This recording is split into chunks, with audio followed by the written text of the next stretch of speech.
Hello, and welcome to the Mr. 50mm YouTube channel. I'm Chris.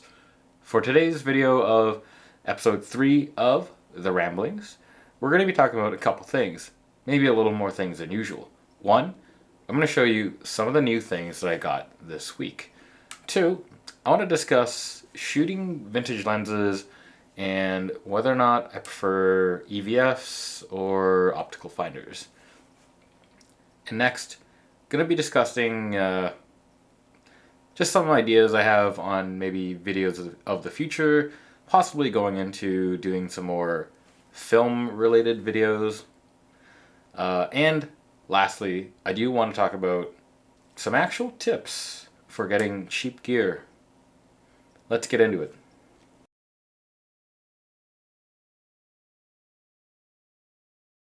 So what did I actually get in the past couple days? What did I get that's so exciting I wanted to share it? Well, it's a couple things. First one is this. This camera body, not the lens. You might recognize the 50mm lens from a couple things, some videos, my YouTube channel subscribe buttony thingy in the corner. But no, I got this camera body. This is the Canon 1DX Mark 1. It's very nice. It's a bit heavy, but super comfortable.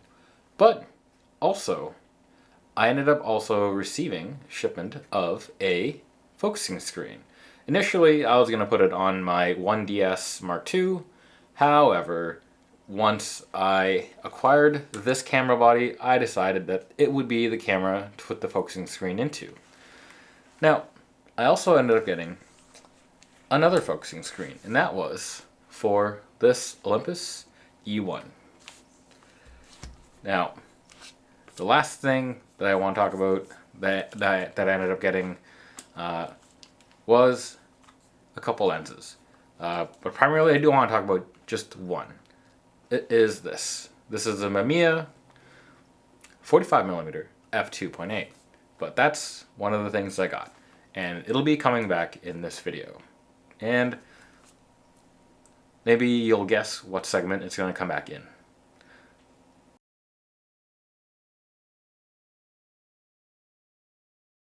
Vintage lenses. They're a lot of fun to shoot.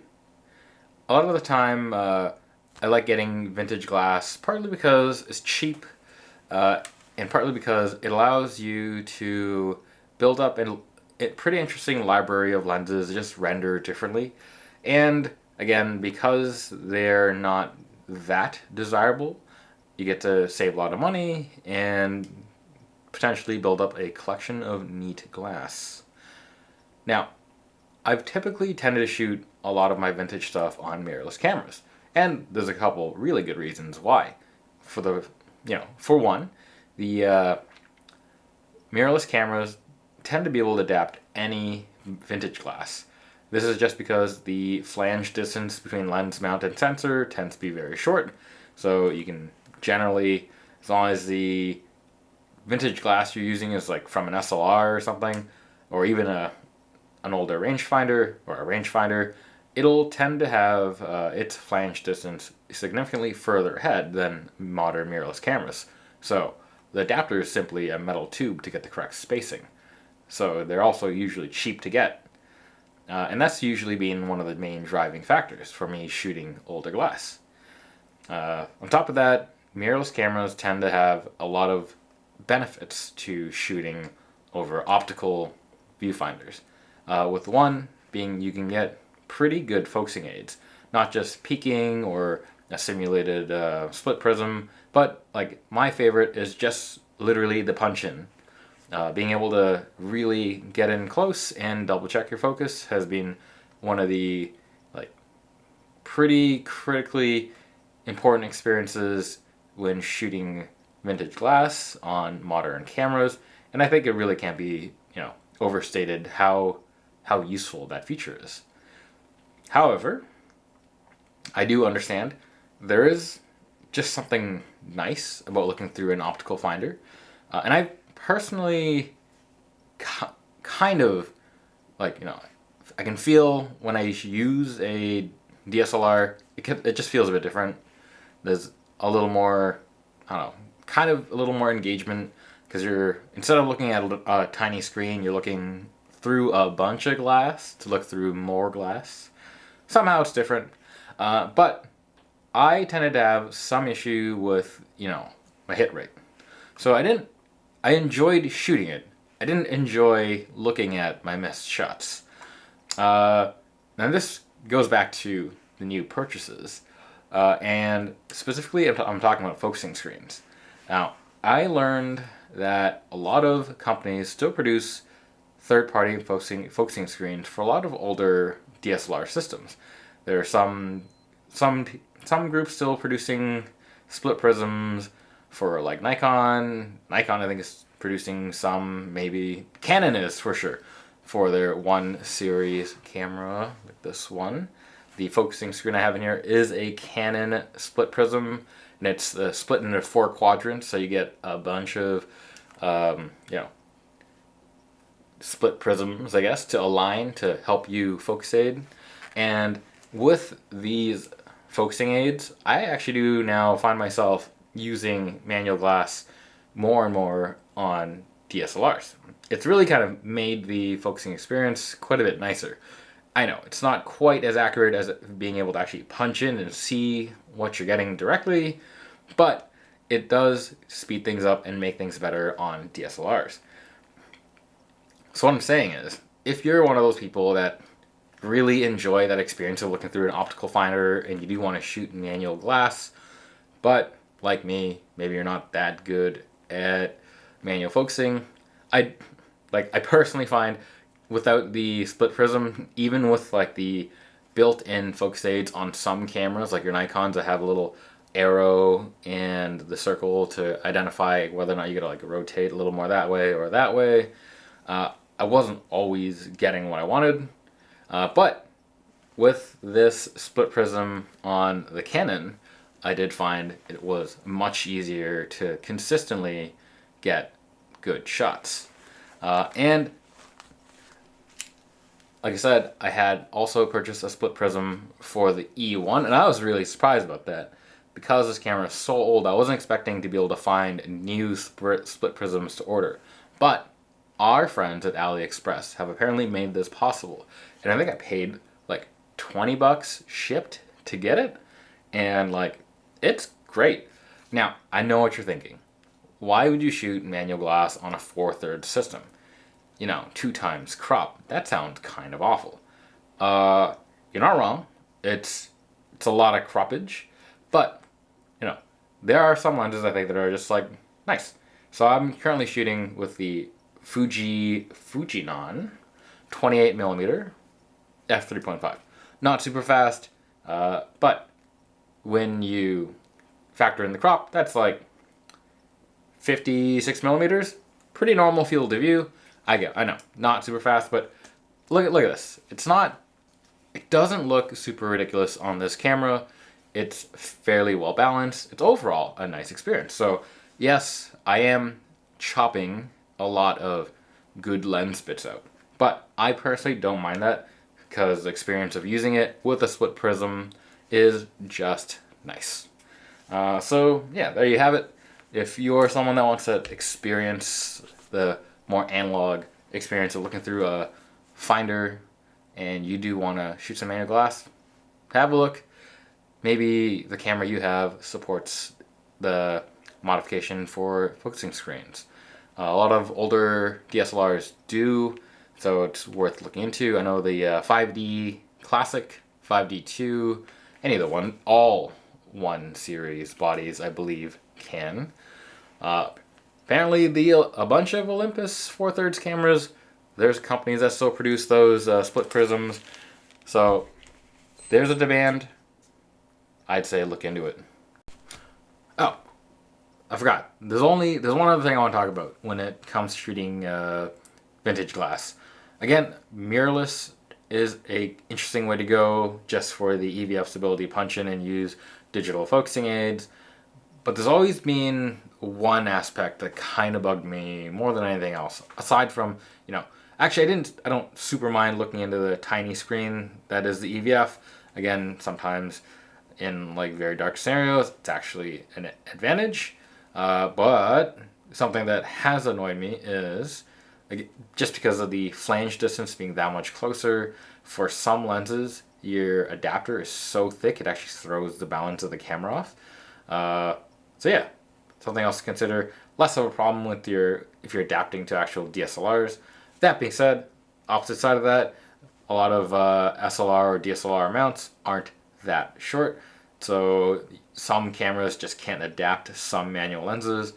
But if you stick with Canon EF, you'll find that is a fairly flexible mount, and you can adapt quite a lot of lenses to that. Nikon M42, obviously you can use your Canon lenses. What other weird ones? But Canon EF tends to be one of the shorter ones, so you can adapt a lot of vintage stuff. But yeah, that's all I got for that segment. Let's go on to the next thing.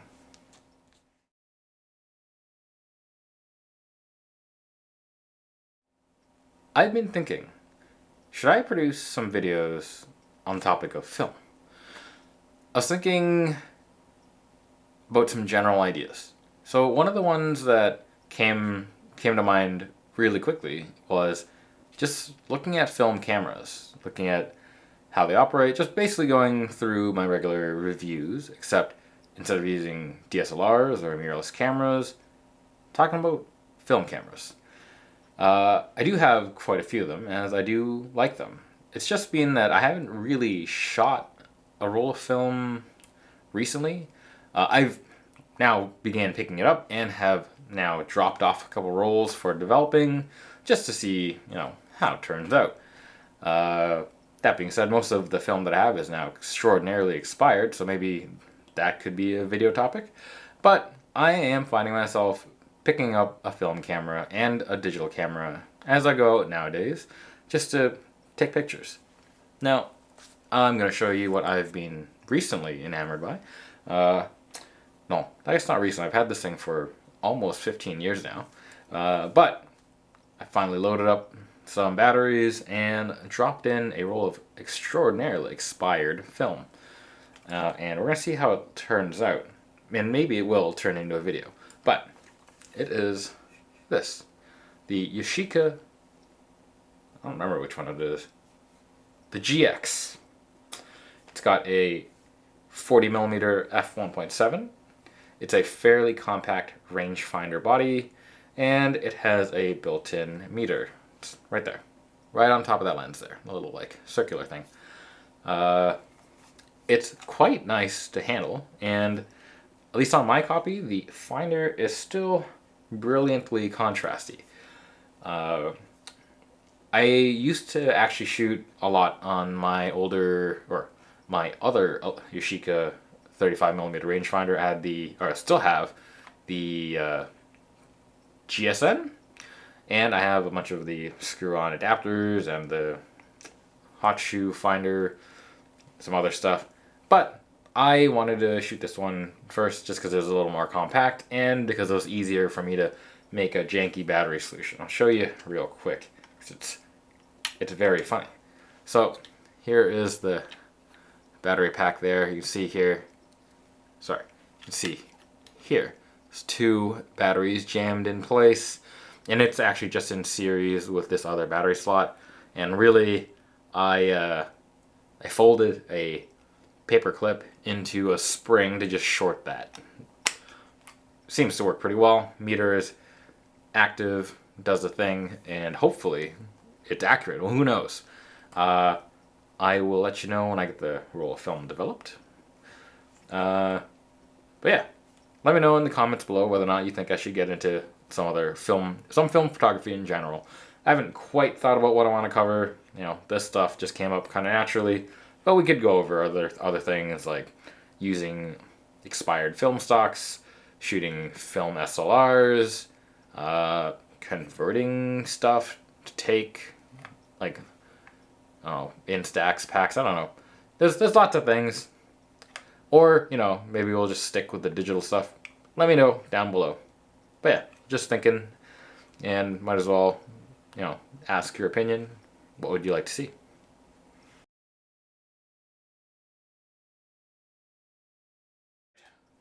Final section. So one of my last videos, it was not really a trick. It was a bit clickbaity, the title of my trick to getting cheap cameras.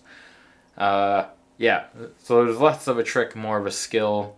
But here's something that I actually do that has kind of got me stuff for fairly cheap.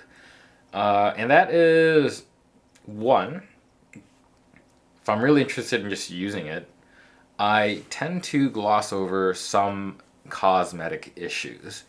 Now, there's one specific one that has saved me quite a bit of money.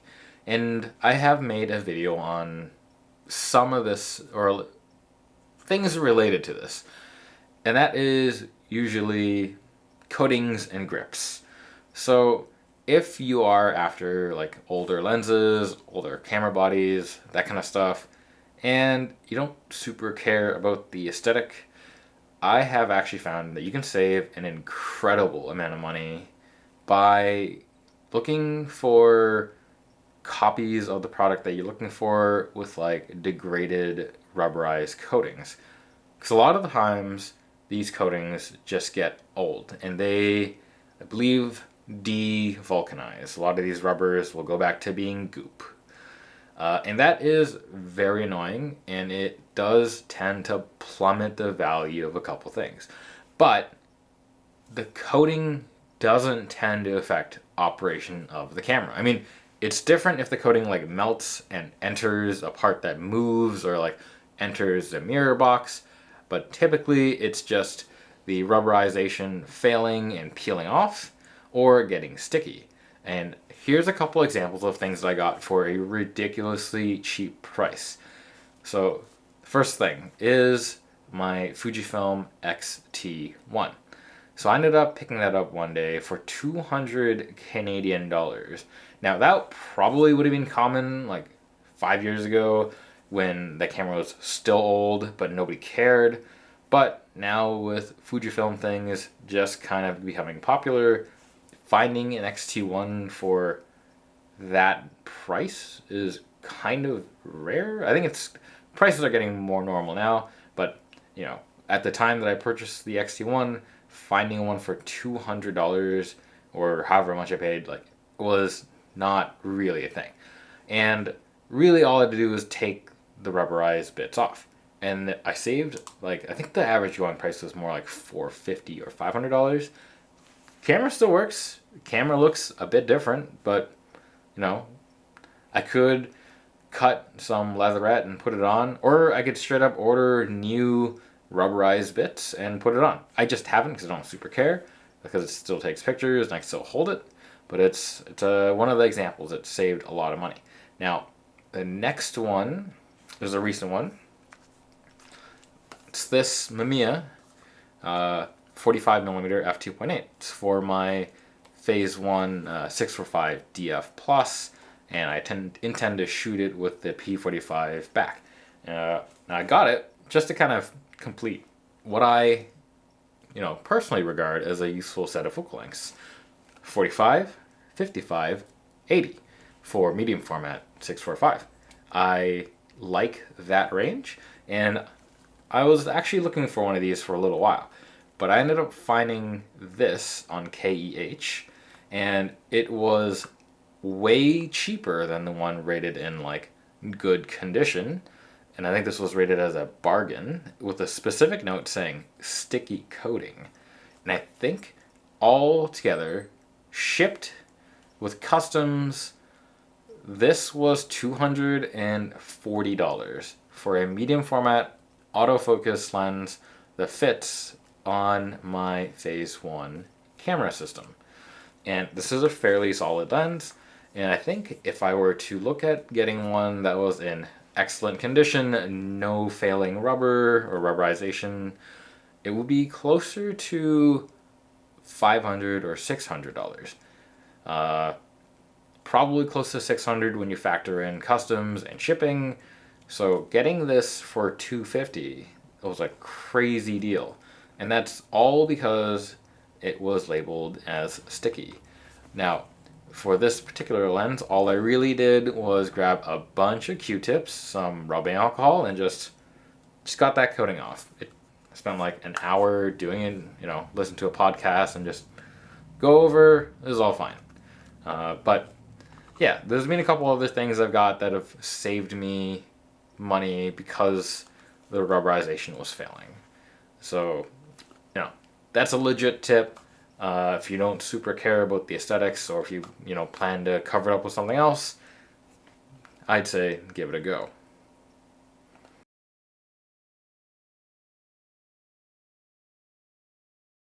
That's all I really got for this next episode of The Ramblings.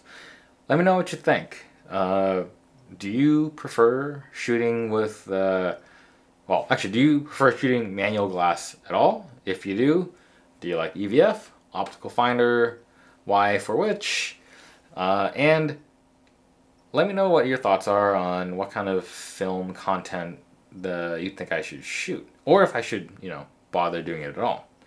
And lastly, you know, if you're looking at cheap camera gear and don't mind a little bit of legwork or don't mind a bit of ugliness, make a note, look for that failing coating. Again, typically the rest of the camera or the lens tends to be fine, and if you are willing to put a little bit of work into it, you can get a fairly nice lens or camera for very cheap. Otherwise, as always, don't forget to like, comment, and subscribe. Till next time. Bye.